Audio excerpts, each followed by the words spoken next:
I'm going on.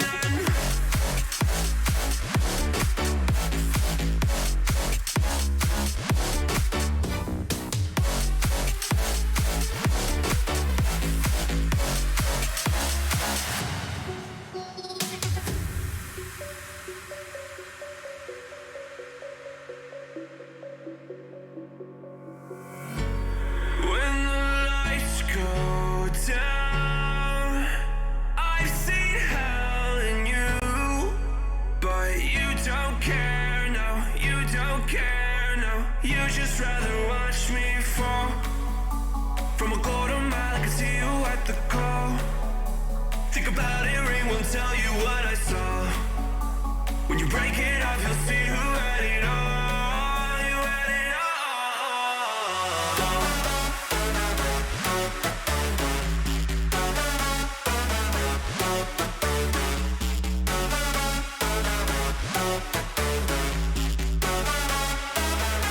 You said you wanted to fall into oblivion. Forget about the world we're living in. Fall into oblivion, oblivion. Oh, going in.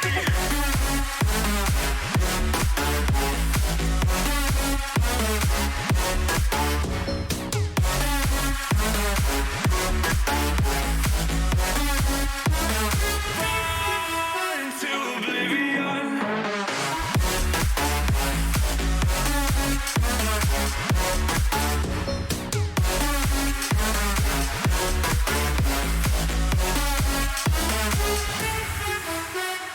Fall into oblivion. Forget about the world we're living in. Fall into oblivion, I'm going on.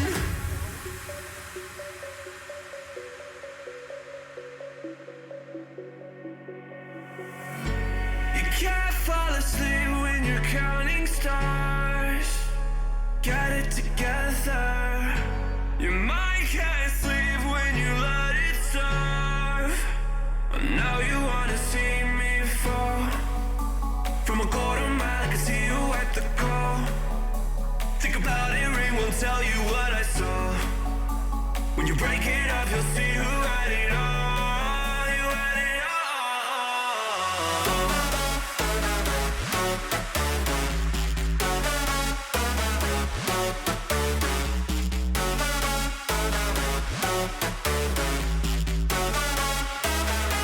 You said you wanted to fall into oblivion.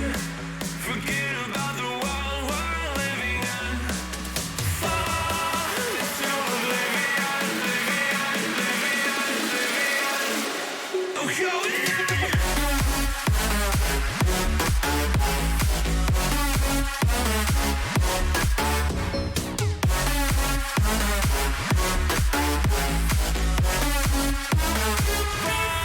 Fall into oblivion.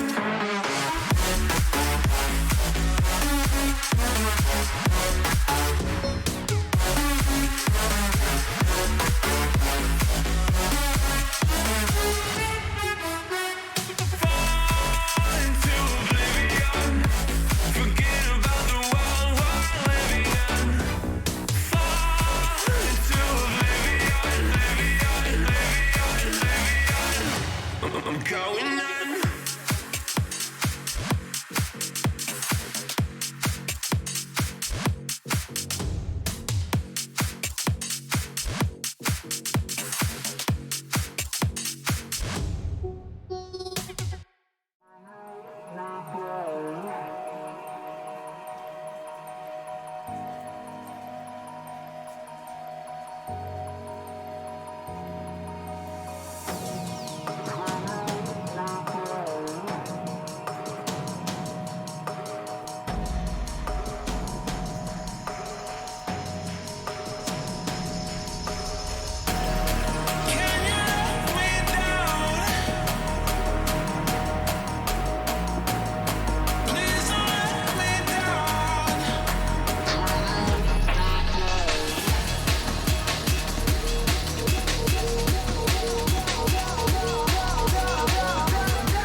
Hello and welcome to UCM Esports. I am Trey here, of course, joined by my friend Josh. and we are here for the Team Meta tournament again, the League of Legends version of this tournament here. And last week we played against Pitt State, and we did exceptionally well. A reverse sweep, I might add, in a three-game series if you can have a reverse sweep. But I mean, yeah, it was very interesting. Last season that we had with League of Legends, it was a little bit tough. We didn't exactly win a lot of matches. There was, I believe, a couple that we won, but definitely going through some of the works. It was basically a brand new team, a lot going on. But, this season they started off strong. They got that win, and, was it a fluke or not? That's what we're going to find out tonight. I don't think it was a fluke. They played exceptionally well. If they decide to bring out that Mundo or the Hecarim again, which they are still very strong. If we are on the most recent patch, Hecarim did get a nerf. He's not as strong as he was, but he is still a very good pick and When highly has a contested. nerf ever stopped Hecarim from being strong? Let's be honest here. He's always been strong. Don't even tell me a lie like that. It's that long range CC there. But we are going to get into the lineup here. In the top lane, we have 8-Bit Hypocrite. In the jungle, we have IP Slow. In the mid lane, we have Flygills. In the ADC position there, we have VTech, and with his new and improved name, previously Vincaro is now named Fernlander there. So we have Owen Bruns there in the support role. So the lineup that we had last week, the lineup that put in work last week and is looking to put in work this week. Yeah, and just like before, in case this is your first match back, VTech is our one new player as the ADC. Definitely had a little bit of a higher role in it too. Jackson unfortunately had to leave the League of Legends team, but he proved himself as the ADC. Got a lot of kills, made sure that he wasn't being picked off right away, and he really did his job for the team. And I will say that ADC is a very hard role to play this semester. Yes. I am an ADC player myself, and with the amount of damage, CC, mobility in the game, one pixel, one wrong step on ADC, and you get exploded like that. But with that being said, Josh, I do want to let the people out there know, especially the UCM students out there, that the application for being on the League of Legends UCM Esports team is up now for the fall semester. So you can go to our Facebook page, I believe it's on there, and it may even be on our Instagram page to sign up for that and come in for tryouts. Or even if you don't want to play League of Legends, we have many other games, and maybe, just maybe, if you're lucky, you can even pitch a new game and bring that into the semester here. Some of the games that we do have, though, Rocket League, Rainbow Six Siege, we have NBA 2K right now, Super Smash Bros. Ultimate, and Overwatch. So if any of those games, or if you want to add one of your own, just like Trey said, feel free to send in that application, but sooner rather than later, we do have to go through application processes, and some point they do jump off. So make sure you get your application in if you do want to join. But we are here today for League of Legends. We are hopeful that they are going to take this win and become 2-0 here in this tournament. We have big hopes for this team, and we love to see them take a victory. Seems to be the case, but they'll be going into their banning phase soon, so we're going to head it off into a commercial. Stick around. We'll be right back. And thank you for joining us today. My name is Mason, and I'll be going over the basics of the game before we begin. League of Legends is a MOBA, a multiplayer online battle arena. The game consists of 2 teams of 5 players, who will choose their champions to play as, each with their own special set of abilities. Each player has a specific role to fill in a certain area of the map, called lanes. Top lane usually consists of tanks and bruisers, characters that can take a lot of hits. Mid lane is usually for mages and assassins, who deal a lot of damage in a small amount of time. Bot lane has 2 players in it for each team, the AD carry and support. The ADC is someone that does a lot of damage from a long distance, and the support stays with them in order to keep them protected. Finally, the jungler has no set lane. They roam around in between the lanes in an area known as the jungle, killing monsters and jumping in to attack whatever lane needs help, an action known as ganking. The objective of the game is to push each lane forward, killing minions and destroying turrets that protect the enemy. Killing other players rewards gold, which can buy items and make your characters more powerful. The game ends when one team pushes all the way into the opponent's base, destroying this structure, called the Nexus, and winning the game.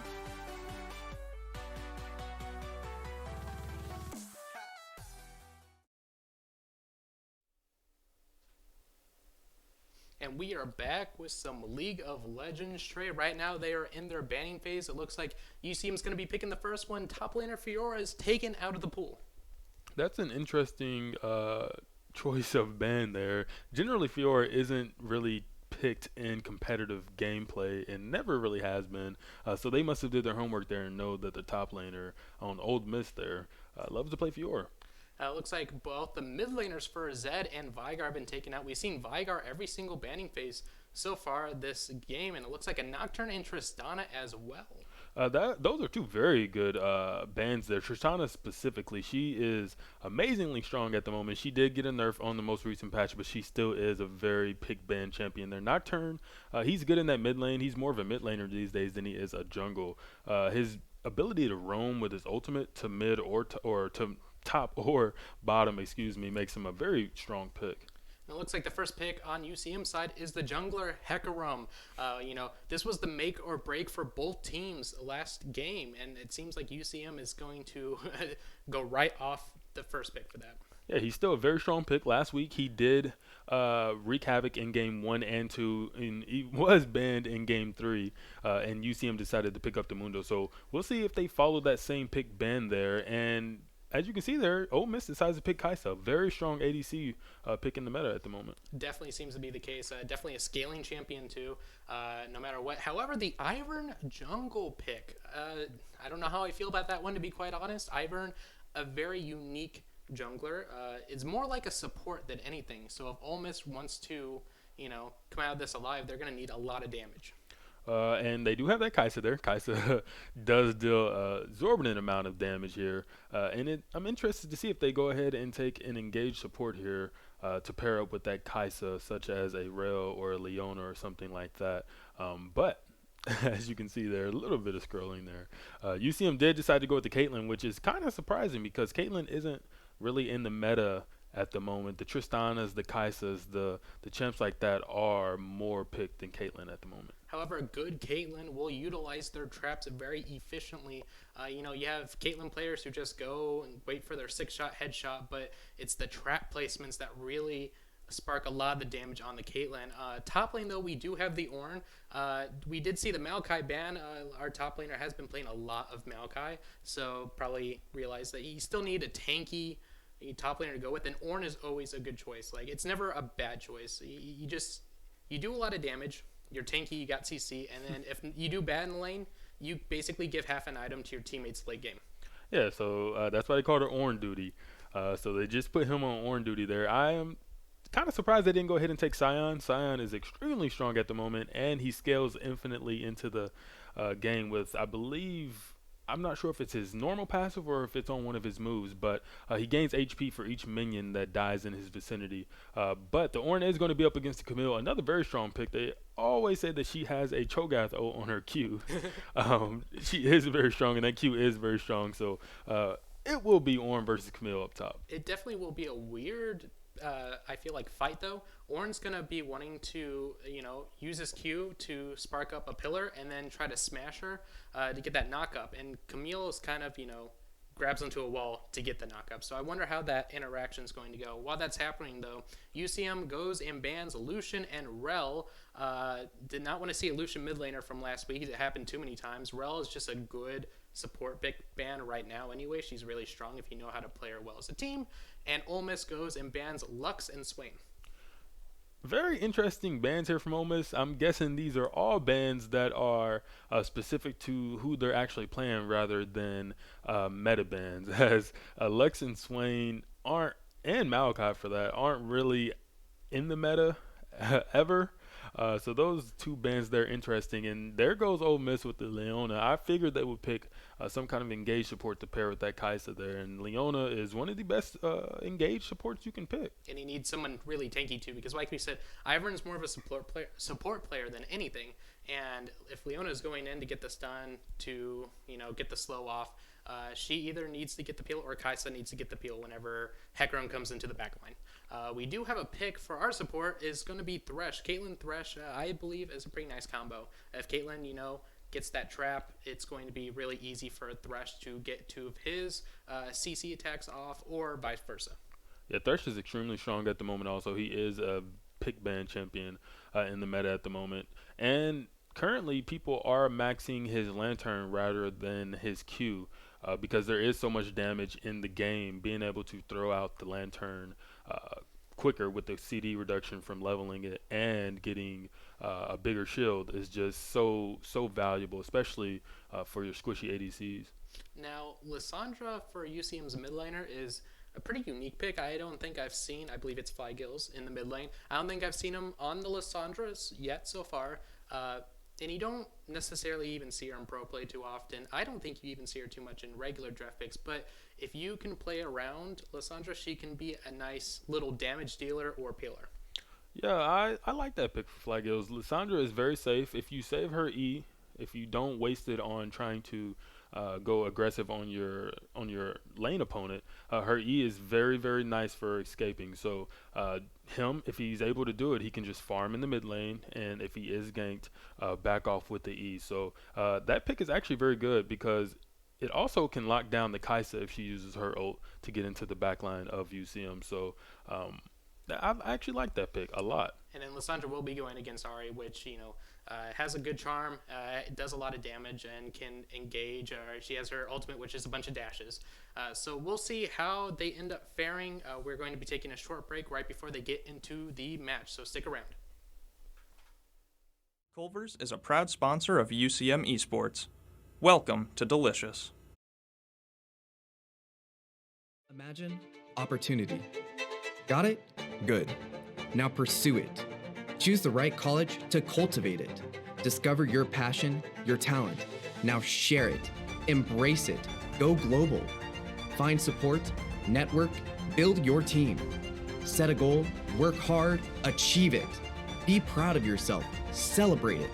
Discover UCM. Discover opportunity in action. So what is your favorite Disney movie? Favorite Disney movie? Yeah. Okay. I think Lion King. It's a good classic one. Classic. Yeah. Classic there. All right, let's go with, what is your go-to snack before a game? Recently here it's been Sour Patch Kids. Sour Patch Kids. Yeah. Great choice there. Oh yeah. When you were a kid, what did you wish to be when you grew up? This is like completely different. Like a scientist, something like that. Mm-hmm. I just always liked science. Just like science? Yeah. Is that what you're doing now here in college? Yeah, computer science. Computer science. Mm-hmm. Let's get one more question for you there. What do you like to do on a rainy day? On a rainy day? I'd say play League. but sometimes you do, sometimes you don't like playing League.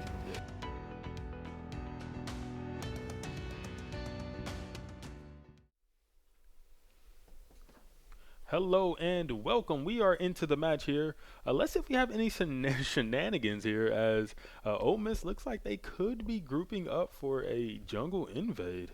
It does seem to be the case. Top laner is going down to bot river with the team. So Ivern probably has his Q getting ready for the stun, and Leona will be able to go in to catch anybody off guard.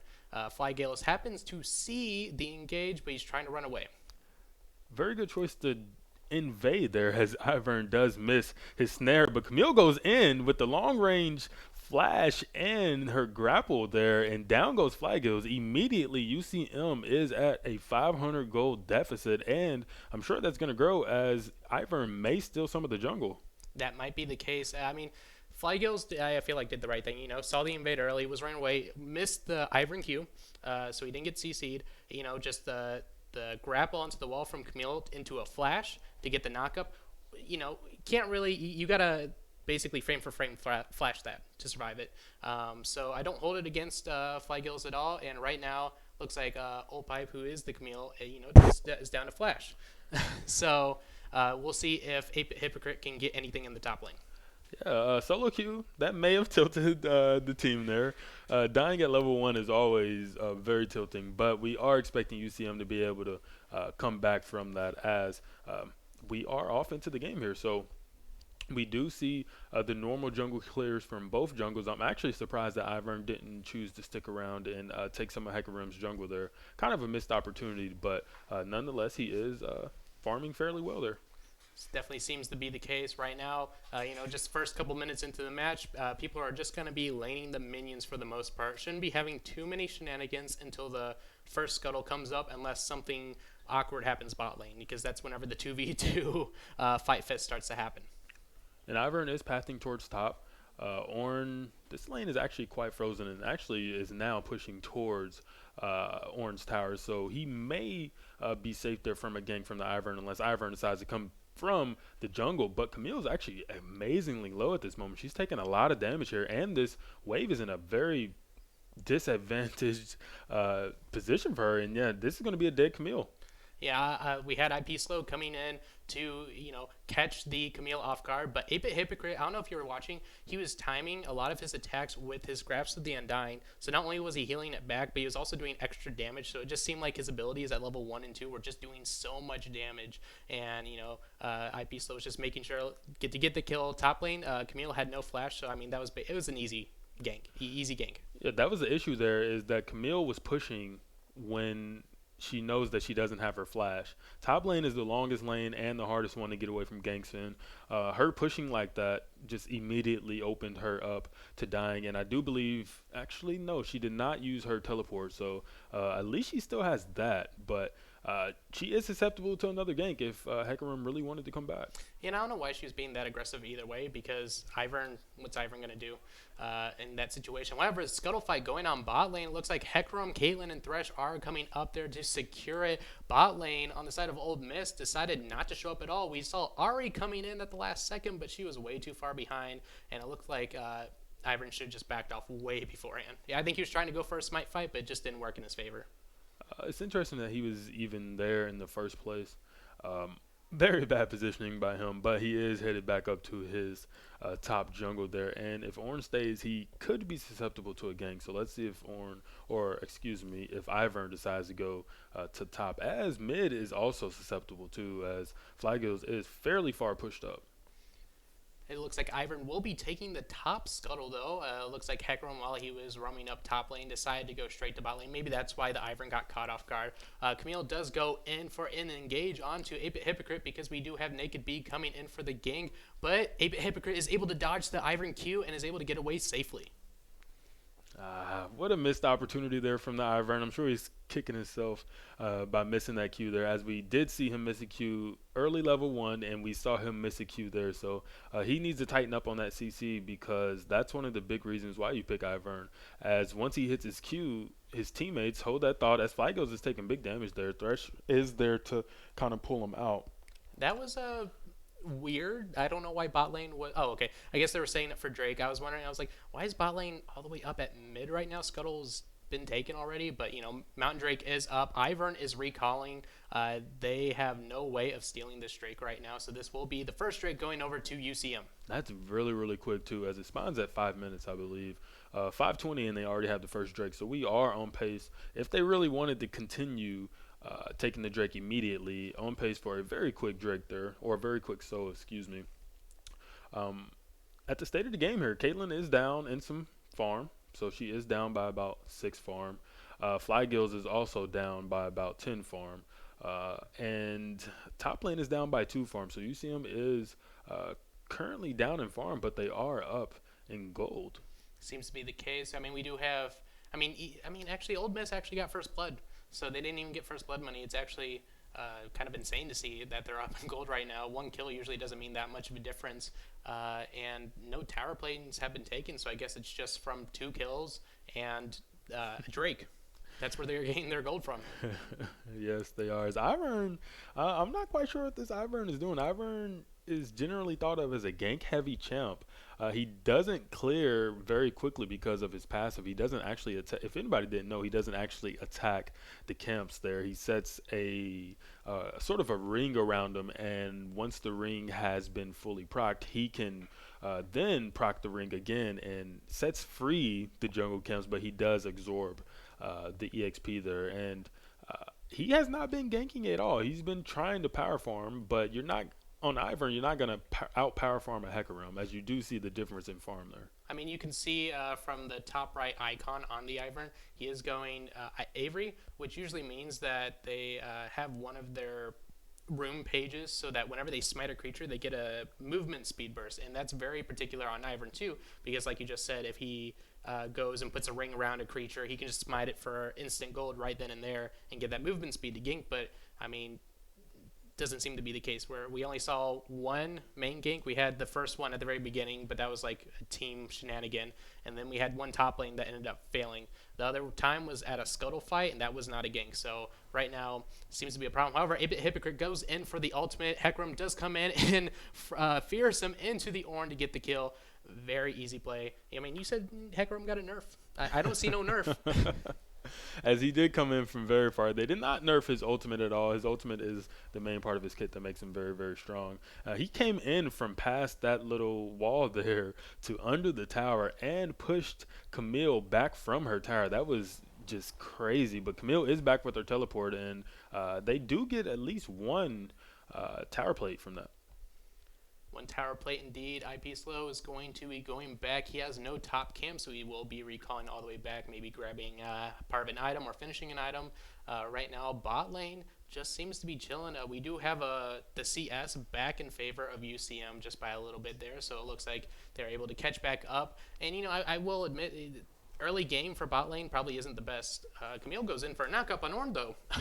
This could be very dangerous, as Ornn is very, very low here, but he does do some massive damage back. Camille's still wanting to go for it. If she has her grapple up, she may just be able to get that, but no, she decides to back off as Flygills started his teleport and got charmed by the Ahri. That is very, very unfortunate for Flygills there, but he made a mistake trying to teleport right in the middle of the lane. We saw for a quick bit there, 8-Bit Hypocrite did flash away from the Camille, as we do have a fight going on bot lane. Oh my gosh, Thresh is just getting chain CC'd. He's not even allowed to play the game. And down goes Thresh, and there's another stun onto the Caitlyn, but she is able to flash out of that one. Thresh was not allowed to play League of Legends there. Definitely not the case. He did do his job, though, made sure that VTech got out alive, albeit very, very barely. We did see a flash coming out of VTech, and I think if he wouldn't have flashed, the Daisy ultimate would have actually gotten a knock-up, and Leona would have been able to follow up with that, ended up killing him. So VTech, very nice flash there. I do want to say, I want to go back to the Flygills teleport in the middle of the lane. That's a big mistake. You just never do that, especially against a champ that you know has CC.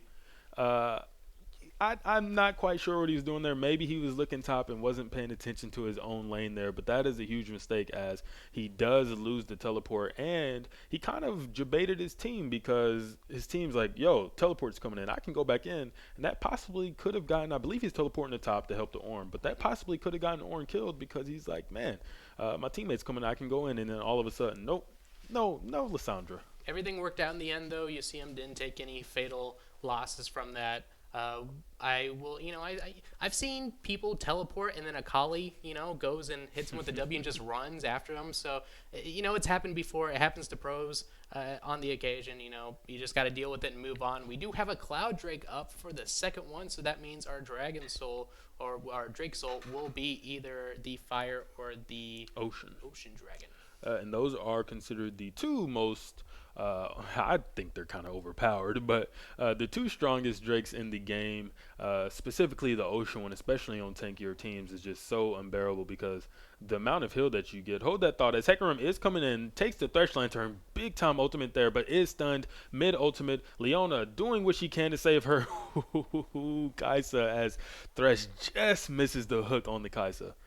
And for a split second there, Ornn's mid lane going down to help this Drake fight. We do have Ivern, Kai'Sa, Leona on the side of Ole Miss coming down here. However, we have 4 on the side of UCM. Hecarim's trying to rush in. We do see 8-Bit Hypocrite come out with the Ornn Horn. Caitlyn Ultimate's also coming in to attack the Ivern. They're going to see if they can get this kill off. It's very close, and Leona grabs the stun off of Hecarim. Hecarim's going to be barely surviving. However, we see a Kai'Sa all coming in. IP Slow will be taken down. However, UCM has 3 members to take down Leona and Ahri at this moment. It should be an easy victory. VTech trying his best to survive, trying to get out of there. Leona not letting up, though, will be taking out VTech. However, Fernlander will be taking the kill on Kenneth LR. What an insane fight. Big time fight there, and I think that just showed one of the glaring issues with the Ahri pick. I personally don't think she's a very good pick at the moment. Her cooldowns are very long. She's very mana hungry. The only thing she has going for her is her mobility with her ultimate. But other than that, there are just so many picks that are so much better than the Ari.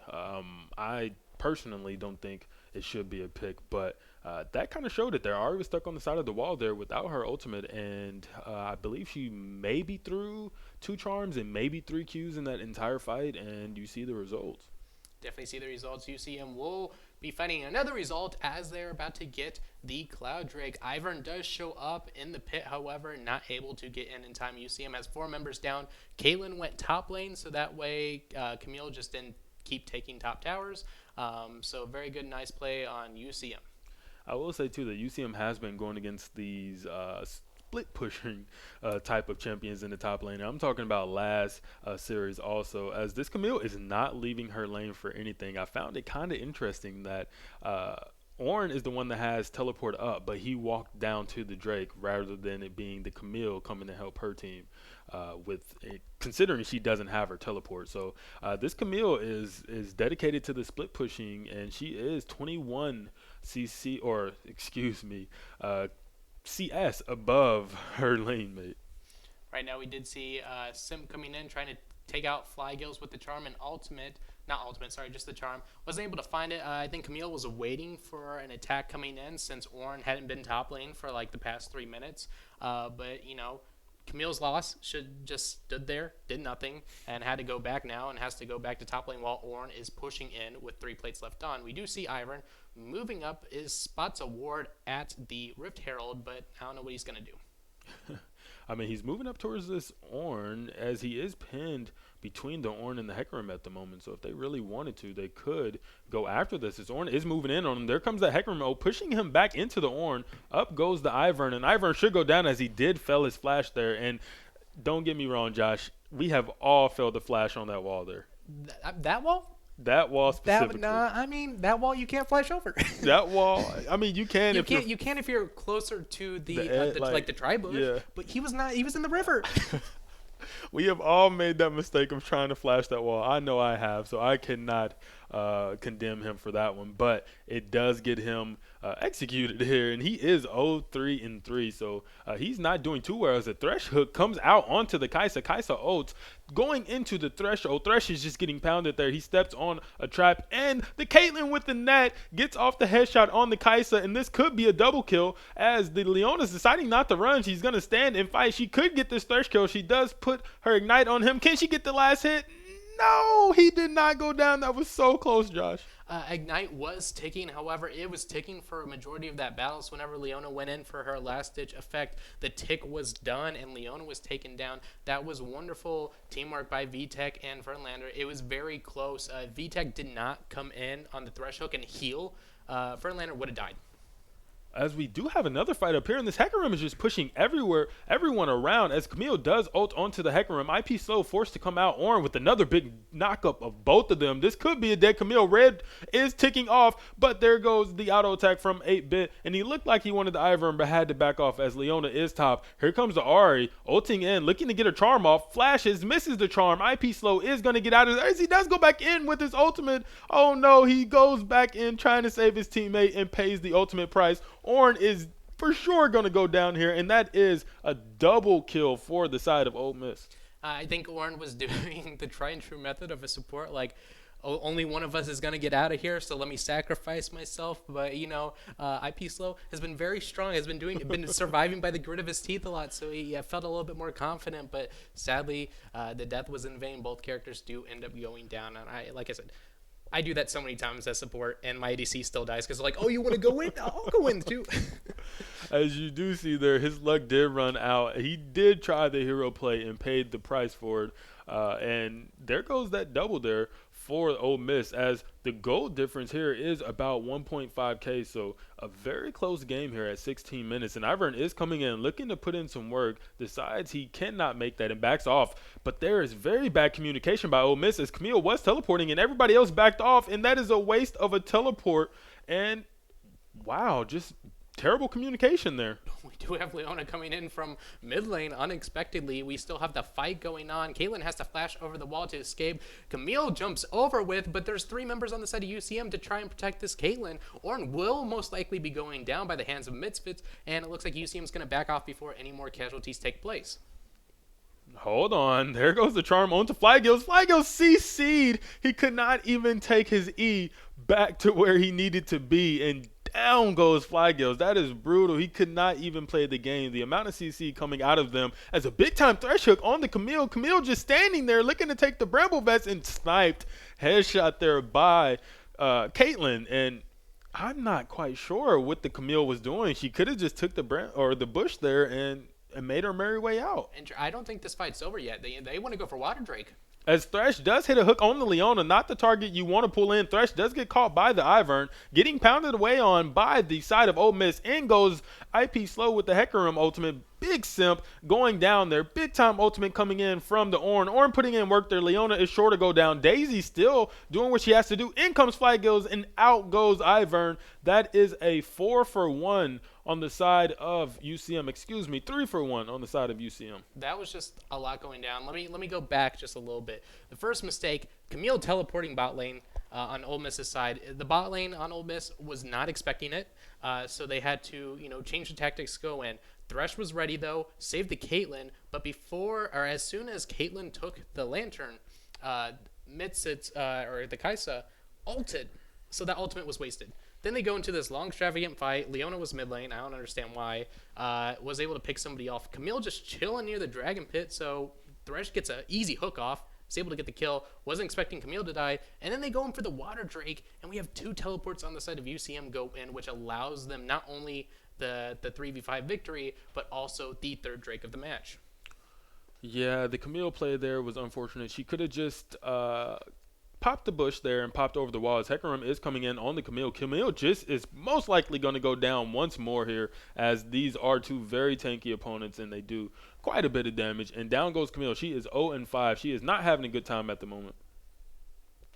Not having a good time at all. Ornn will continue to push down like most top laners do. I mean, all of the turrets except for maybe bot lane. Yeah, bot lane hasn't been taken down, but the other 2 first-tier turrets have been taken. We do see Ari and Ivern pushing down bot river, but it looks like a ward is able to catch them off guard. And in goes the Ivern. Thresh hook onto the Ivern. Ivern manages to sidestep that trap there. And if he did step on the trap, that was a dead Ivern. He did have to burn his flash. And that is one of the first hooks I've seen Fernlander miss this match. He has been hitting quite a few hooks here. And it looks like he is hunting. It looks like he is ready to go in, as he does look like he might be going in on the Kaisa down there. But we do have a small skirmish here. In goes the Thresh hook. Is not able to hit his target there, as he did want the Kaisa. And I believe he hit the Leona. Caitlyn is such a weird ADC because oftentimes, especially late game, I feel like she's doing no damage. But if she gets ahead, you can tell she's ahead. Some ADCs are a little bit rougher, but Caitlyn, you can tell. There is another hook from Fernlander, and out goes Ivern. Fernlander is just absolutely going off this match. He is hitting hook after hook and putting his team in position to make these picks, and it is pretty much carrying the team at the moment. And hooks are the best thing to do on Thresh too, because if you land a hook, your cooldown gets reduced by like 4 or 5 seconds. So that means your hook chance is back up again. Big time charm there, and down goes as simp by the Kaisa and the Ari. That was a very, very nice charm there, and it's unfortunate because he also burned his ultimate trying to get away.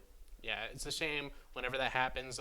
Hecarim, sometimes you go too fast and the light catches up to you. What can I say? However, a Hypocrite goes in for the knockup, does land it, but I mean, no follow-up on that. So looks like Oddpin's going to be getting away. Yeah, the game state is quite in the side or favor of UCM at the moment. They are even 1 Drake away from having that Ocean Soul. And if they do get that Ocean Soul, the Ornn and Hecarim are going to become extremely hard to kill here. And I do expect this to be at least a hook coming out of Fernlander. I thought he could have thrown that hook at that Ivern when he was on the corner, but decided not to pull the trigger. Right now, it looks like all we have up is the Baron at the moment. The Drake will not be spawning in for another minute 45. So UCM is going to be pushing up these lanes, probably getting in some wards in the top jungle. There's already a couple of them, and seeing if they can maybe get a pick before anything happens. It's going to be a little bit slow for the moment unless somebody gets caught off guard.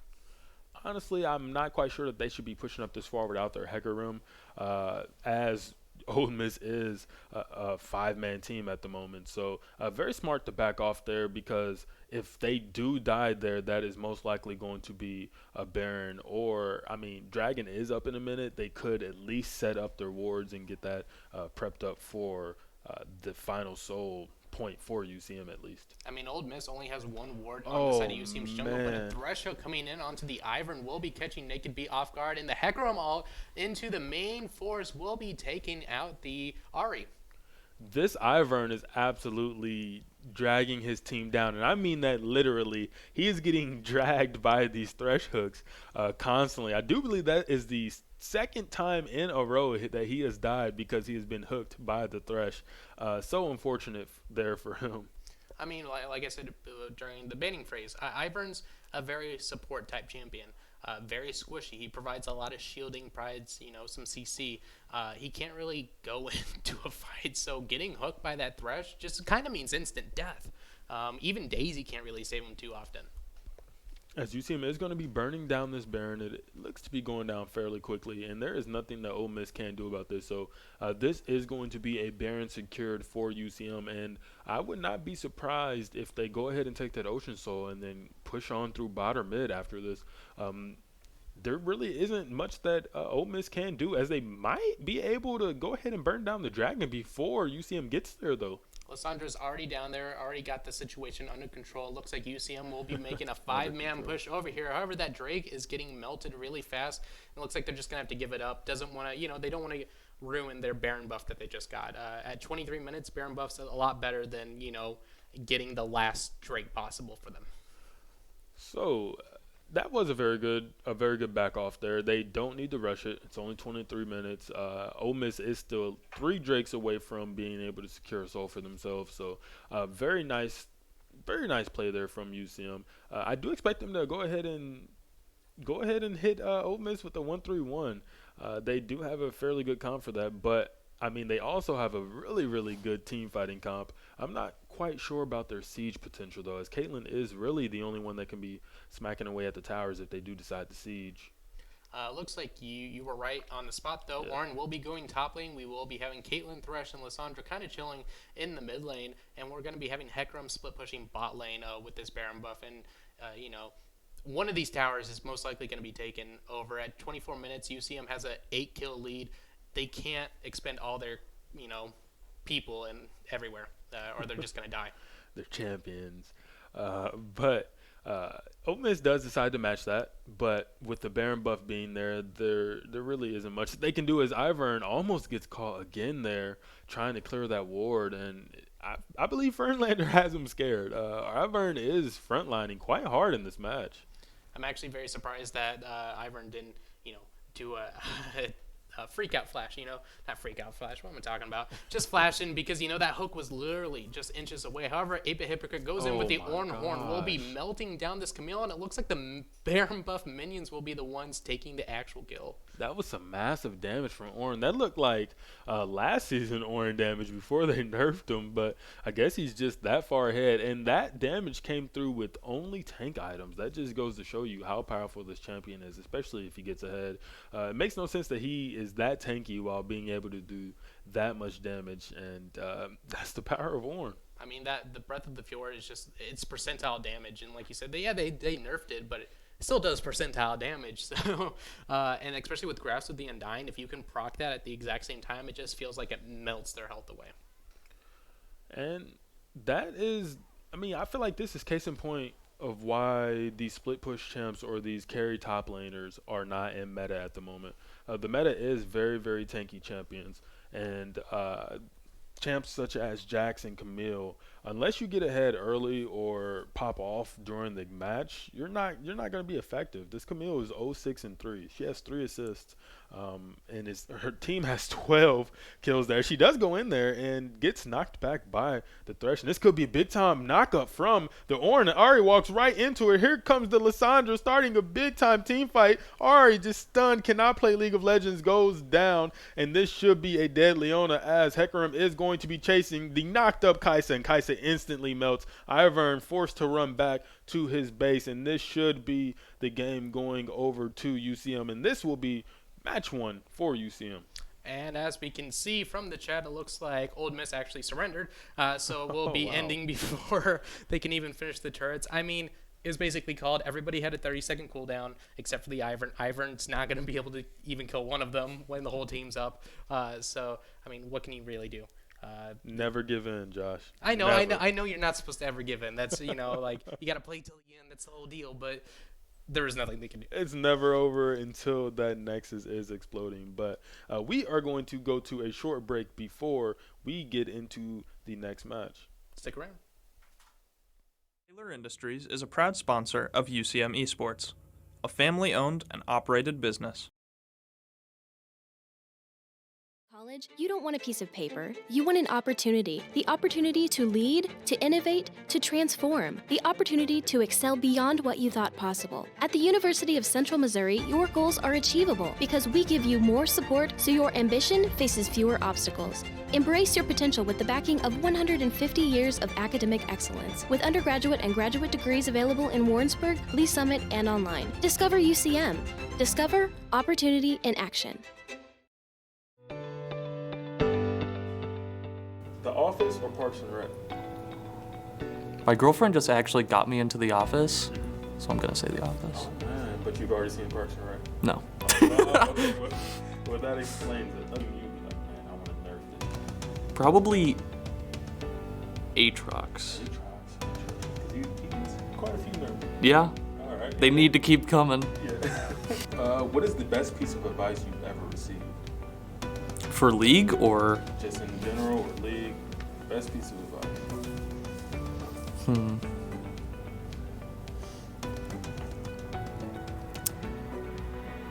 Well, I'm a very anxious person, so when a very close friend of mine just told me, like, hey, if you're, like, having anxiety, like, getting up in front of people, like, to talk or something like that, just know that no one really cares.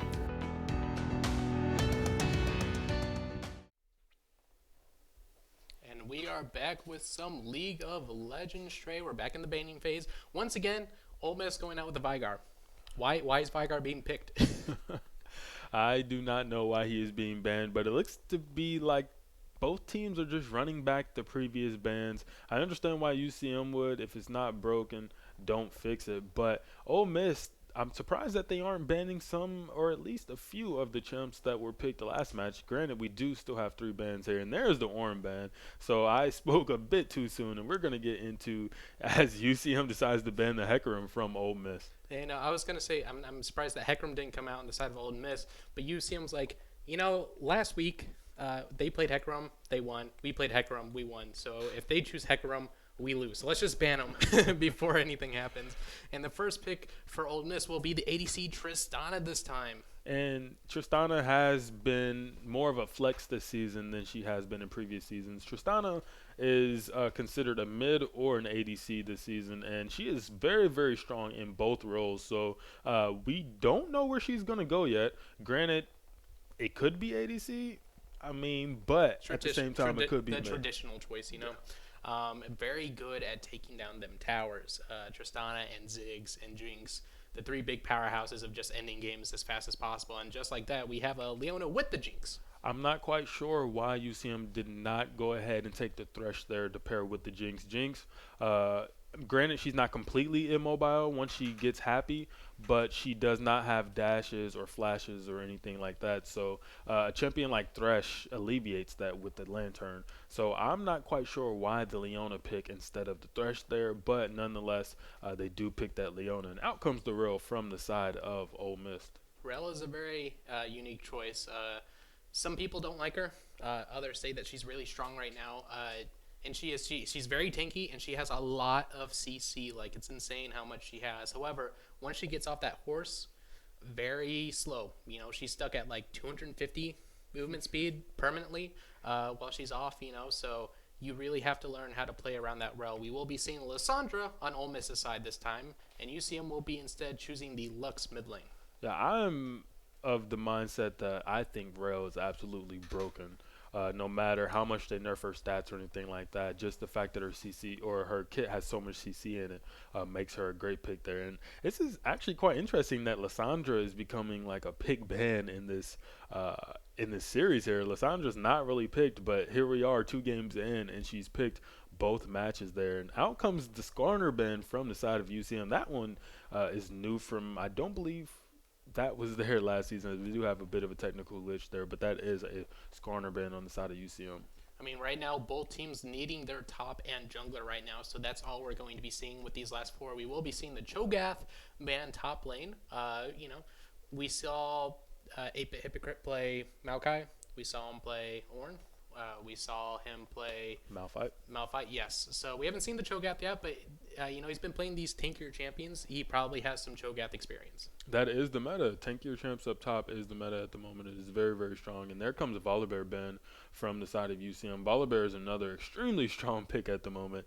Ever since his rework, he's been very, very good. So I like that there from UCM. But I'm not quite sure that Ole Miss's top lane is going to even want to pick a tankier champ, as we did see him use Camille last match. And right there, Malphite is taking off for UCM's top laner. So are we just we're going to see the Maokai this time. Maokai was not banned. We saw 8-Bit play perfectly fine on the Maokai last time. So just a significant pick for top lane.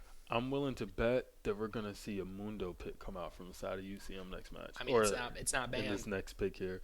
But we do see an Alawi and a Zac come out from Ole Miss. 2 very off-meta picks there. Alawi especially. Josh, what do you think about that? I love Zac. You know this. I think Zac is not used enough. I get it. He's very easy to counter once you know how to face him. He's not very particularly strong, and if you get like grievous wounds, his kit's kind of gone. But I love playing Zac either way, and just like you were saying, we do have the Dr. Mundo coming into the jungle. And that is locked in there for UCM. There's a reason why they call me the Oracle, Josh.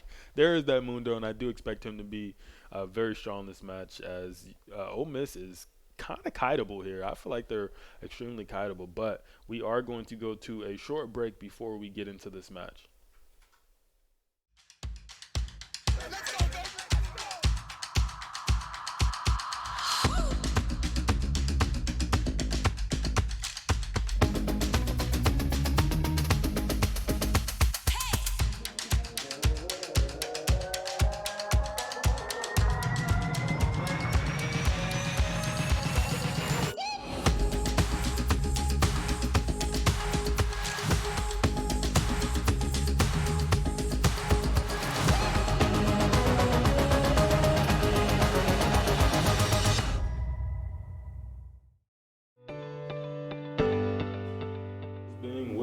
Favorite smell in the whole world? Favorite smell? Oh man. Probably just any type of food. Just any food. Okay, alright. If you could shop for free at one store, which would you choose? Okay, GameStop. Not Best Buy, right? Nah, probably not. Nah. Okay. Buff, nerf, remove. Champions in League of Legends.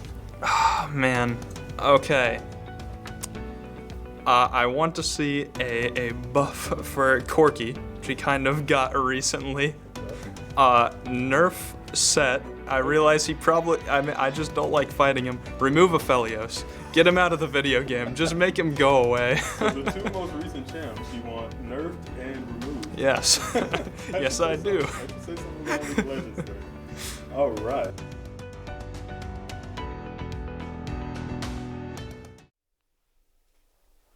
Hello, and we are here in the second match of the series between UCM and Ole Miss. UCM currently has 1 win and is on match point here, and they do look to be maybe doing something a bit cheeky here, as all 5 members are headed towards the bottom lane. UCM said, you caught us off guard last time. I think it's our turn to get you off guard. The only person that they really have for CC right now is the Rel, while on the other hand, UCM has the Leona and has the Lux. This could be a dead Tristana. Tristana may have to burn Flash here, and she does not need to burn the Flash, as she did level her rocket jump first. Usually you level the E on the Tristana first, but I'm guessing what happened there is she didn't level anything, and once she saw that they were all coming after her, she decided to go ahead and level that rocket jump. So Tristana does make it away. I mean, it's the right thing to do. If you're playing League of Legends smart, you don't level up your ability until you actually get to your laning phase for instances just like that, because if she leveled up her explosive bomb, she would have had to flash away to get out safely. And as you do see, Mundo is going to be taking this red first, so he's going to go ahead and be pathing towards the bottom lane. If bot is cognizant of that, they will let Tristana push, but Tristana naturally pushes. Once she levels that E, once she kills a minion, it explodes and does damage to the minions around that. So Tristana naturally pushes, and I do expect Mundo to be able to at least try a gank here. As Leona decides to go in very, very early, great CC there by Rel, excuse me. Jinx is going low. She's at about half HP already, and not a good trade for UCM. Can I just say something real quick?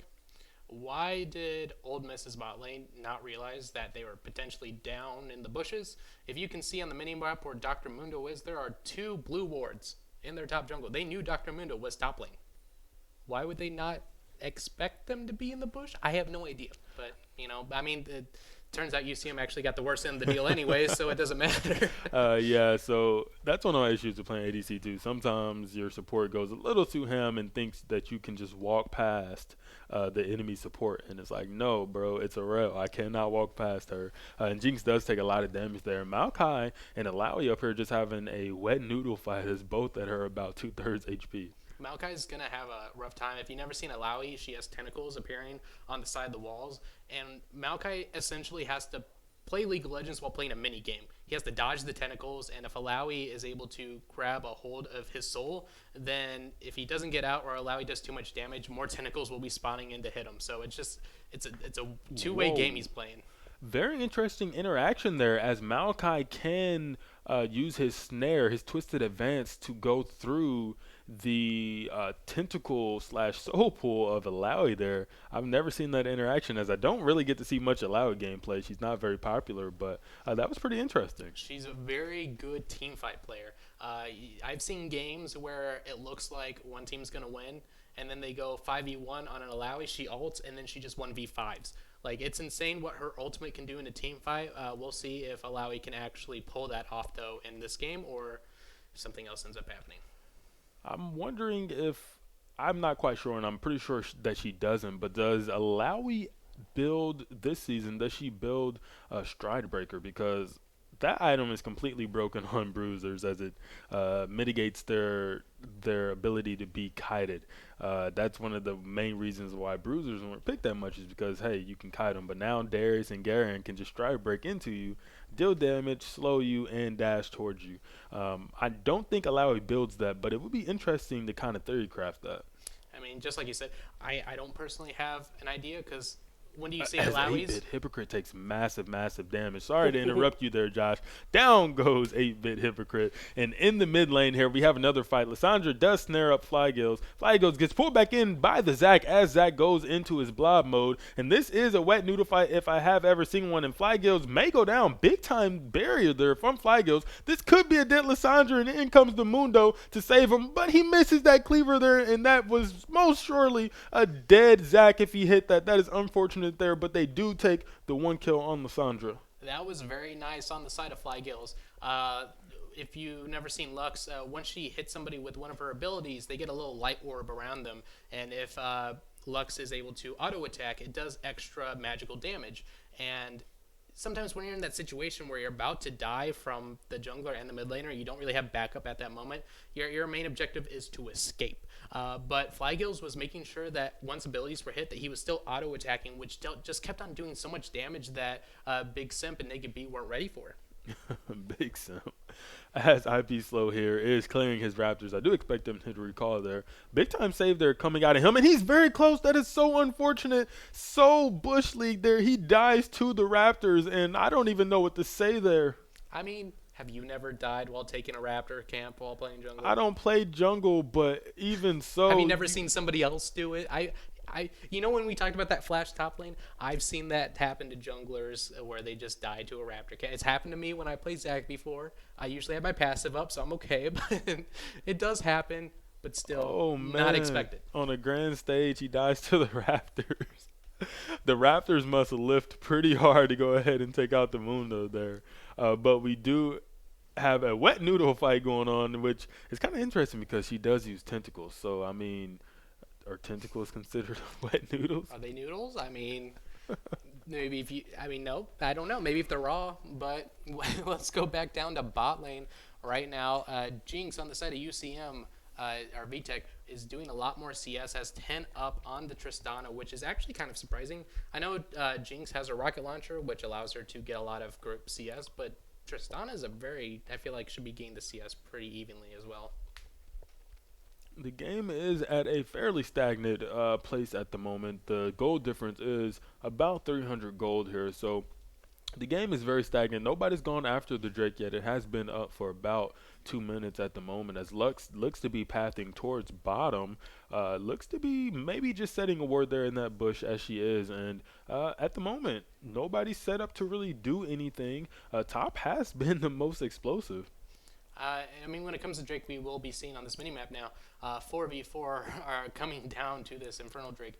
If you're on Ole Miss's side, if you're on UCM side, you have to make sure that you have a sweeper or some sort of ward. However, we have Zach just popping in there. Oh no, Zach goes in, and he's definitely going to go down as he doesn't have his passive, and he's being accosted there by the Fire Drake there, and IP Slow is just going off after that Tristana, and there's nothing that she can do. I'm not quite sure what the coordination was there from the side of Ole Miss, but it results in 3 deaths, and they're going to be losing that Infernal Drake. It looks like 8-Bit Hypocrite goes in for the ultimate, try to get away. However, the tentacle slap comes in at just the right moment, ending his life.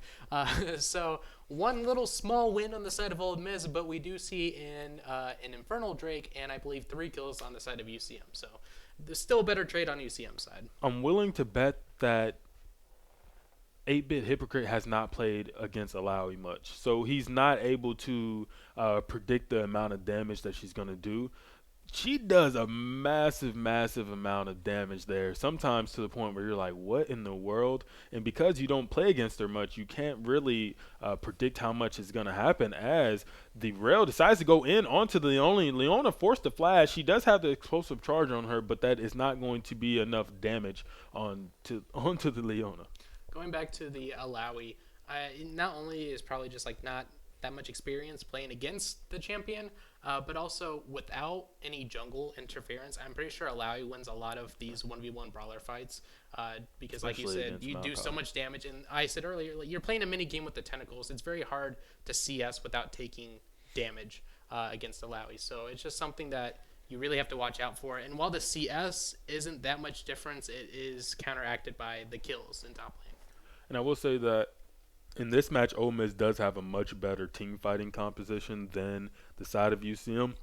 The Alawi with the Zach, with the Lissandra, with the Rel CC, AoE CC, I might add, is very potent. So if I was Ole Miss, I would get into the team fighting as quickly as possible, especially while this Alawi is ahead. That ultimate can be game-changing if you hit it on 3 or 4 members of the opposing team. And I do enjoy Rel with a bit of a roaming type of jungler as well, because you can leave the bot lane real quick, attach your armor cloth to the jungler. The jungler can go in, and you can provide not only bonus armor but a CC chain for the jungler to go in. But we're not really seeing that from Ole Miss's side. And I'm not going to lie, UCM is leaving 8-Bit on an island up there, as the Rail does get caught by the Leona, in goes the Tristana onto the Mundo. Big time damage coming out on the Rail, big time CC, and here comes the teleport from the Alawi. Big time Alawi ultimate, and down goes 4 tentacles. In comes the Lissandra ulting into the Jinx, Mundo fighting the Lissandra. Down goes Lissandra. Mundo still doing what he can, but this Alawi is just so big time. She had 4 or 5 tentacles spawned because she did hit that ultimate. Nasty Lux ult coming in, big time damage, but Flygills has to run from this Alawi. He cannot 1v1 him, and he does get hit by that tentacle, and this could be a dead Lux from the grave. Alawi is able to finish off that kill, and hold on a minute. We do have another fight here in the top lane. Zach versus Maokai. Maokai, and if I had never said it, this is a wet noodle fight. Zach doing what he can, but those minions are just putting in so much damage. He's able to stay alive, but he does have that passive, so even if he did go down, he does have that 8-bit decides to go back in. I don't think he has the damage to finish these off. If he does not run, he will die. The minions come in and help him out, and he is able to get that. That was, what can I say about that, Dre? So bot lane, while that was a traded bot lane fight, there was 2 teleports on the side of Ole Miss. Alawi used theirs and Lissandra used them. And the whole reason why UCM got really close to losing that fight. Hold up 1 second. Actually, Rel goes in, face checks the Leona Jinx. They will be doing a lot of damage. Leona does go in for the ult. However, the Ignite coming in on the Ignite coming on Leona will secure the kill onto the Rel. I'm actually quite surprised that they did not chase that Tristana there, as I guess because they had no vision, they didn't want to risk it, and they really don't have to risk it. But I do think they may have been able to get that Tristana there. But as you were saying, Josh, there was just action going on all across the map there as these two are kind of getting into it too. Lissandra is able to proc her electrocute. And I mean, that fight in UCM would have gone a lot smoother if it wasn't for the Alawi pick. Because once Alawi came in and ulted, 4 or 5 tentacles spawned in all at once and just slapped, which I believe the tentacles at this point are doing roughly 180 damage. So that's just close to 1,000 damage being done. And this is another catch for the duo lane for UCM. That is so unfortunate there for the side of Ole Miss, and Mundo throwing those cleavers, doing big time damage. Rel coming in to try to save her ADC, and she is going to be able to save her ADC, but at the cost of her own life. I mean, that's what happens whenever you get off that horse. You're just walking away. You got nowhere to go, especially since actually Rel did have the flash up, but I mean, it probably would have been a wasted flash either way. May have been. And if you did not know this, also Alawi's tentacles heal also. So when that tentacle heal or hits, it also heals Alawi while doing massive damage. So one tentacle can heal multiple times. So if a tentacle hits 2 or 3 champions, she's going to heal for each champion. Now, if you have 4 and each tentacle is hitting 4 champions, that's the amount of damage and heal that she's getting out of those tentacles. So whenever that very happens, potent. You're most likely proccing your Conquerors too, which does more damage and more healing. So Alawi's that's what we were talking about. That 1v5 team fight is Alawi's strongest point. Yeah, at the moment she is their win condition, as Flygills gets off a great trade there, able to hit that snare and nothing that she could do, and Alawi is going to have to stand and fight this time. Maokai takes big time damage from that Alawi. Man, those tentacles are just smacking down on the tree, and he may go down here and is going to go down. And Josh, I want to say that Alawi is the type of champ that is going to turn and fight when you gank her, just like a Renekton. She has no way to escape, so when you do decide you want to fight or gank her, she's going to turn around on you. And you could see IP slow, as soon as she ulted, and you saw Maokai's health just get chunked. He was like, do I leave? Do I stay? Sorry, bro. Yeah, and so he had to make the executive decision. He would be like, I'll throw 1 cleaver to try and slow, and then I'm going to peace out, bro. 8-bit hypocrite, betrayed by the one he loves, man. Left him there to die, but it does look like Ole Miss here is going to be able to get that Rift Herald, and that could help them out here, as they don't currently have any towers, and I don't believe, no tower has been taken yet. Flygills is working on that mid tower, though.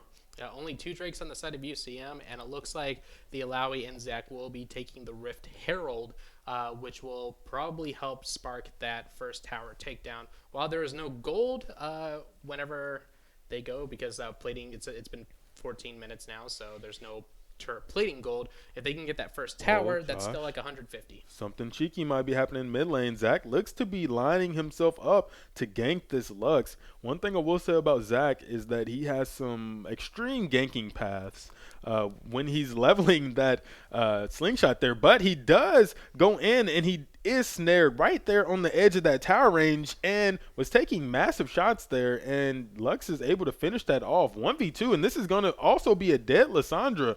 I'm not quite sure what Ole Miss had in mind there, but UCM capitalizes on it. Now, I'm a bit of a Zach player, so, I got a little bit of an insight on this. He was at the Raptors, which is a prime location for ganking, because you're never expecting the Zach to come in from the behind.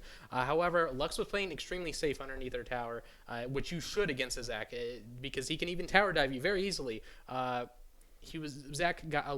B got a little bit too impatient, though, and went in, not only missed, but landed in the turret zone. So whenever Lux went in for the attack, got him stunned, he was stuck underneath turret and was just taking so much more damage than he needed to be. Yeah, 0-4 and 0 on your jungler is not what you want to see. The only win condition at the moment that Ole Miss has is the Alawi. Granted, and on top of that, they're not really team fighting at the moment, which is where Alawi excels. She is taking a massive damage right now. But like I said at the beginning of the match, I would get into the team fighting as soon as possible, and they're just not doing that. They're kind of having the Alawi split push. As Alawi is going to ult there, and a big hypocrite forced to run, and that is the right tactic to do. You need to get away from those tentacles when she does ult there, and 8-bit hypocrite kind of holding his own here. He might be able to get this. Lux laser comes in and saves him. Flygills with a big time laser, 5-1 and 6 on the mid lane for UCM, and in comes the Zac from I-70 all over the Maokai, and down goes the tree. Flygills isn't having none of it. He's like, I just saved my partner and you took him down. I'm gonna go chase you down now. I mean, to be quite honest, Lux is 3 levels above the Zac right now, or 4 levels now, so she has a very decent chance of just taking down the Zac. Flygills is playing exceptionally well this match. I'm proud of him. He's doing very, very well. He's actually putting the team on his back. These lasers and snares have been on point, even in the mid lane when he won the 1v2 versus Lissandra and Zac. So Flygills putting in the work here, and I'm anxious to see if he goes into the jungle to look for the Zac. No, he decides to walk past, but I'm a big fan of Lux. I think that especially once she gets fed, basically your win condition is siege and let Lux just throw her Q. Once she hits a Q, somebody's going to die. Or ultimate, because, I mean, we saw her ultimate be used in that fight, and it's already back up again way before 8-bit Hypocrites was ever up. It's on, like, a 57-second cooldown, and that's at level 1, I think. Okay. So, being, level 12, yes, level 12, it's probably at level 2 right now, and it's, like, at a 40-second cooldown. Very, very low cooldown there. But it looks like there is going to be action here in the mid lane. Mundo coming in, looking to throw cleavers. Ole Miss does decide to back off. Zac, though, already less than half HP, and he's definitely not going to go down there. I spoke a bit too soon, as Mundo is definitely chasing him down. Does hit a cleaver. Mundo may have gotten himself into something that he doesn't want to be in. Lux, big time shield coming through, and that healing coming out of Mundo just keeps him alive. Nothing that Ole Miss can do.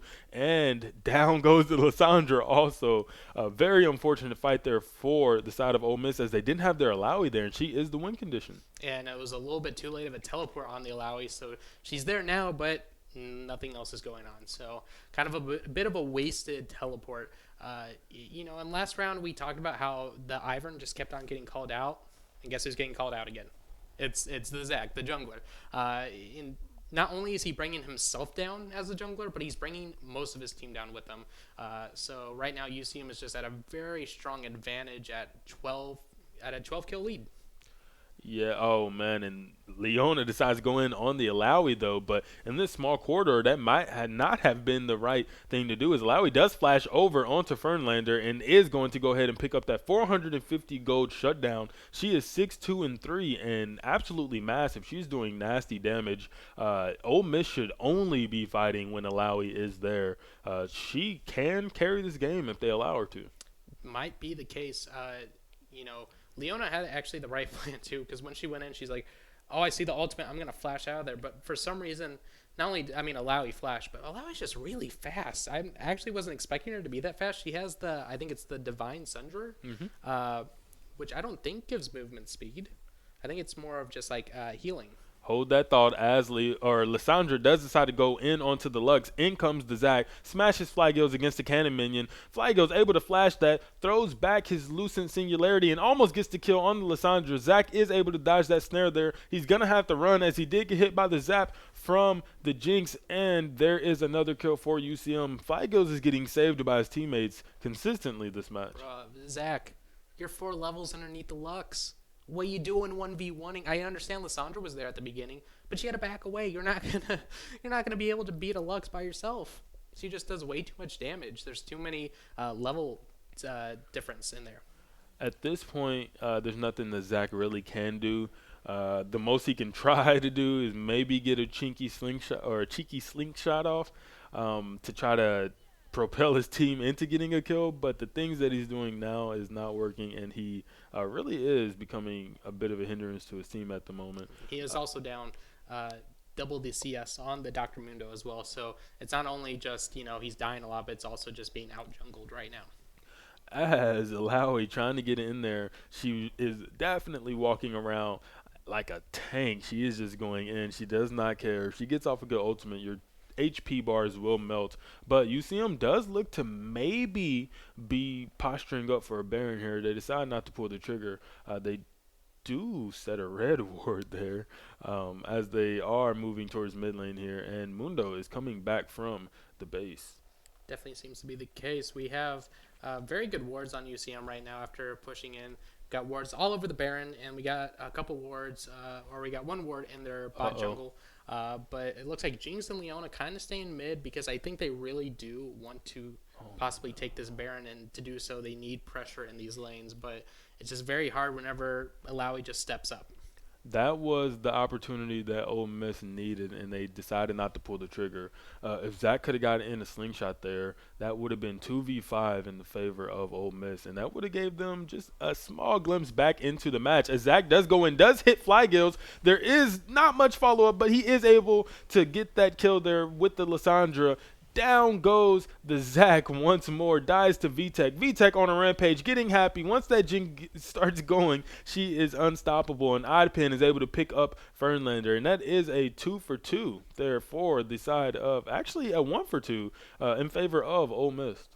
I mean, you say that, but, just like that, Alawi's taken out by 8-bit Hypocrite, so the Oracle. 2 for 2. I mean, that was a massive 5v5 team fight right there. And to be quite honest, what I saw in that fight was tentacles, Jinx shooting her gun multiple times, and that was it. It was such a cluster fight right there. I saw it all, Josh.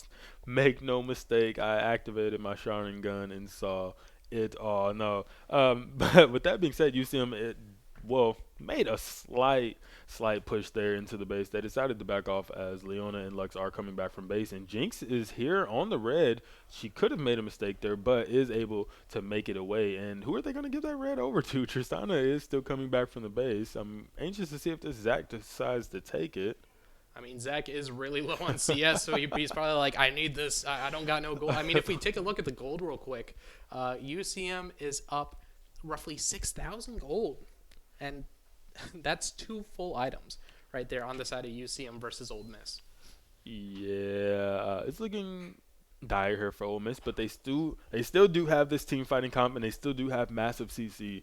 And with CC, you can definitely make some comebacks here in the game of League of Legends, and they definitely are posturing up to go ahead and take this Earth Dragon because UCM is on Soul Point here. As we do get into a big fight here, Mundo gets knocked up. In comes the Alawi tentacles just smashing down. Flygills is able to pick up the kill onto the Tristana. Oddpin in the back there. Lux with the massive double kill there on the Alawi, triple kill there on the Zach, and Flygills is absolutely going bonkers this match. Now, Ole Miss, they were posturing up on Drake, no problem with that. However, they had no wards placed in the right spots. Leona and Lux chilling in the bottom river bush while the rest of UCM's team was in the jungle. And so Ole Miss was like, hey, let's catch them off guard. We only see a couple of them. Sounds like a great opportunity. Well, then they just funneled into that little corridor, into bot lane jungle. And whenever that happened, okay, Leona goes in, gets a stun off. Lux lands a binding Q. Then 2-3 people are stunned in one spot. Lux ultimate comes out, does 600 plus damage. And just an easy win on UCM side right there. Yeah, and one thing I will say about the comp of Ole Miss is that for the most part, they just have to walk into you. Outside of Zach and Lissandra, they have to walk into you. And walking into a Lux is very, very hard with her bindings and her Lucent Singularity. It is very hard to get in there when a Lux is just constantly throwing out these 2 moves, which are on, I believe, a 4 and a 5 second cooldown. So that is unfortunate there for Ole Miss. And Lux did pick up a triple there in that small corridor. Yeah, and just like that, though, UCM not only has Mountain Drake Soul, which will be giving them extra shielding whenever they're out of battle, but they also have the Baron right now, so they are going to be pushing hard if they can.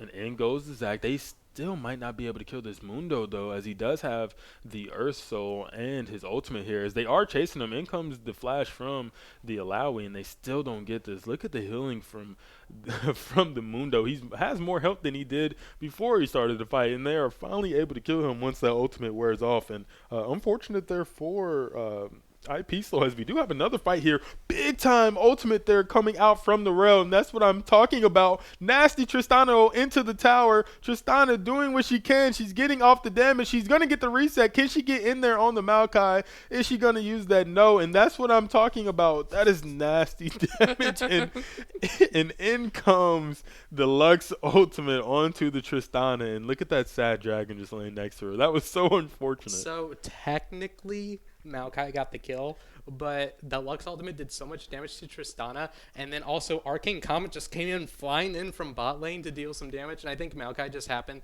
to have I think he had a buff up, possibly, which allowed him just to like get that tick damage, or it was one of his seedlings. But still, and just like that, Flygills gets another kill. He's really popping off this game. Maybe Lux is the champ that they need to stick him on, but case in point, as I was saying, it is very hard to engage into a Lux, as that snare does so much damage and it snares two opponents. But that mid fight there, that engage from Ole Miss, I will say, was very, very nice. The Rail had a massive 3-man ultimate into a 2-man Tristana ult back into their tower, and I do believe Tristana was able to burn the flash from Fernlander and whoever else was there. But Flygo's getting jumped on there by the Tristana. Tristana was able to get a reset, flashes the snare, and this should be a dead Flygills. Flygills doing what he can. Tristana pecking away, not able to do it. Flygills does go down. That was a very nice flash coming out from the Tristana. Tristana, you saw that she actually did a rocket jump, and you would imagine that the cooldown would be done, but she got an explosive charge off, which whenever you get an explosive charge off or you get a kill, her rocket jump gets reset. So now she was able to do 2 and able to dodge the Lux binding Q perfectly.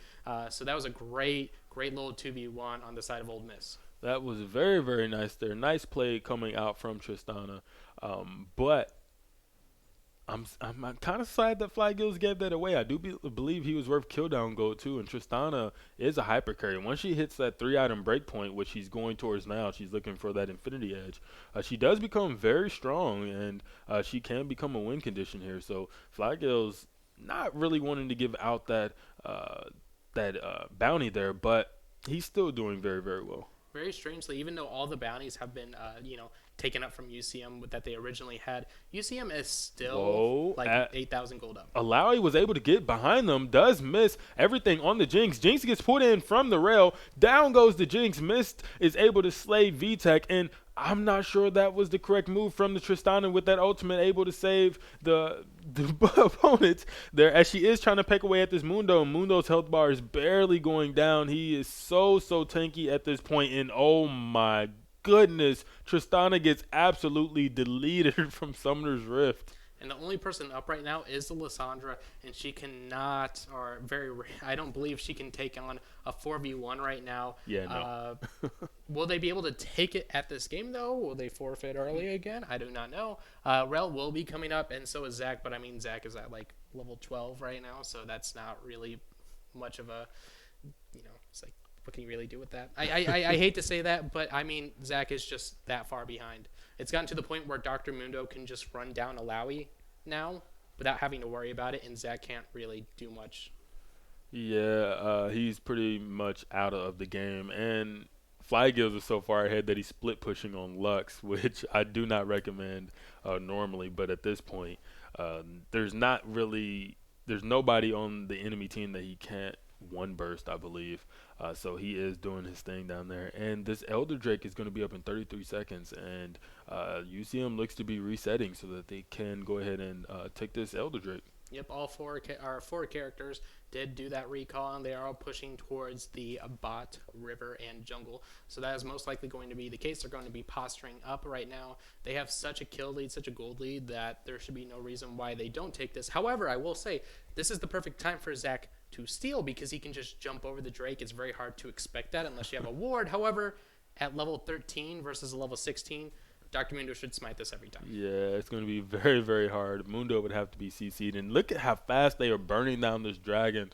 That is so fast with the Jinx coming out with the autos. And big time burst there. Fernlander decides to flash over and go in onto that opponent there, the Zac. And Zac is into blob mode. In comes everybody else. These two are just so tanky. They're both tanks doing that much damage. And when you can do that with your two tanks, there's really nothing that the opponent can do, and this is most likely going to be game for UCM. I mean, the Binding Light coming in from the Lux into the Flash Q or W from Leona, I mean, that was just to make sure that Zac had actually no chance of getting that Drake. So very nice. And then once you're over and you got Elder Drake up, Dr. Mando is basically unstoppable at that point. So this will be the win for UCM. They will be taking this Nexus turret. Yeah, UCM is going to go ahead and take the series 2-0 in a clean sweep over Ole Miss. UCM looking dominant, looking like they are to be feared in this tournament. Looking like to be the case. I mean, they really wanted to get that kill on the Lysandra at the very end there, but sadly the Nexus was just being taken down too fast. Very interesting game though, and like you said, glad to see UCM 2-0 in the series right now. We will be talking more about this, though, in the post-game show, so please stick around. We'll be right back after these short breaks. Culver's is a proud sponsor of UCM Esports. Welcome to Delicious.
And we are back after that absolute banger of a series there, Josh. You see them looking dominant, looking like they need to be feared. That was definitely, last week they lost the first game, won the next two games. This time they took out that middleman, won both games in a row. They didn't even have to go to the third one. So you see the increase in skill that UCM has from last season. Yeah, last season was a bit lackluster, but this season, this season. This is the one. I'm feeling. Whenever the meta changes, so it's, everything's brand new and everybody's still working out the kinks are kind of worked out either way, but still, we had matches that went like 55 minutes last season, and now these matches are very fast-paced. We rarely see it go over 30 minutes now. And from what I'm seeing here, like, UCM is looking very clean. The comms, I believe last season we talked about the communication. The communication issues do look to be at least alleviated quite a bit here, as their communication on these ganks and these picks and these hooks and things like that are going very, very well. But with that being said, player of the game, hooks, reminds me, we're going to be giving that to Fernlander here. His play on the Thresh and on Leona were amazing there. His initiations really, especially in that first game, won them the match. Yeah, definitely seems to be the case. We talk about the hooks, and it's very hard, especially with supports. Sometimes whenever you start playing a support that does hooks, you get used to that very specific hook, and you're not too good with others. Like a pike hook, very different from a Leona, just throwing out the sword. But Fernlander seemed to have both of the supports down to a T, landing most of his hooks for the match, and Leona laying a lot of her swords, which allowed for multiple team fights to happen, a lot of, kiting for the ADC and other people. It was just a good support overall. Very, very nice support there. Definitely deserves it. Excuse me. Those initiations pretty much won UCM the game, but that's not to say that everybody else didn't play well too. The entire team played extremely well, and this is a well-deserved win there. We saw Flykills really pop off during that second match with the Lux. Lots of ultimates being used from off the map. You don't even see him on the field, and he's getting these kills. And we did see him kite a lot of 2v1 ganks. So Flykills did an amazing job too, and so did, UCM as a whole, like you said, communication-wise, just seemed to be there this time. Did seem to be there. And if you guys or anybody out there that goes to UCM or otherwise or wants to come to UCM, if you're interested in playing for the UCM Esports team, that application is up on the UCM Esports Facebook page there, and the deadline for being a starter is, I believe, April 30th, Josh? At midnight. April 30th at midnight is when you need to get that in to even be considered to be a starter. You can get it in after, but after that point, you're most likely will not be making the starting lineup, as we do need time to kind of practice and get a feel for how you play and see how you play and kind of test you out against whoever we already have on the roster there. So April 30th. And if you forgot which games we have got: League of Legends, Rocket League, Super Smash Bros. Ultimate, Overwatch, NBA 2K, and I think I said Rainbow Six Siege already. And then, if you're feeling really spicy and you want to add a new one, maybe you can get one. You got to, talk to our boss first, though. But maybe you can bring a new one to the team. With that being said, though, we are going to be wrapping up the stream here. UCM is 2-0 in this tournament, and we do expect them to have a strong Week 3 also. So with that being said, Josh, we wish you all the best of luck. I hope you have a wonderful night. We'll see you next time.